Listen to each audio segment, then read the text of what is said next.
guys, ano to? Post-surgery. Post-surgery. Ano to?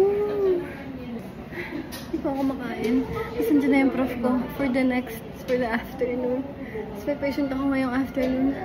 Kain ako tinapay. Because it's 1:15. Sabi ko sa patient ko, pumunta siya 1:30. Hindi, sabi ko 1:30 to 2 p.m. Kasi alam kong nag-extend kami kanina. So ito, nakakain ako.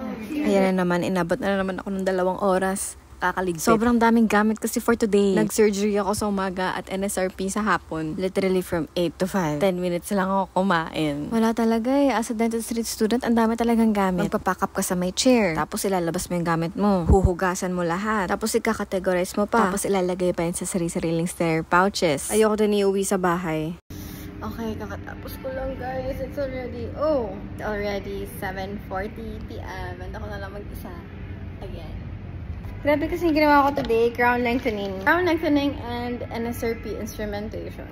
Both perio. Kasi sobrang daming gamit. I mean, lagi naman madaming gamit, pero... pero... this is... Ayoko nang ayusin yung buhok ko. Joke lang. Ayusin na natin ulit. Okay na yan.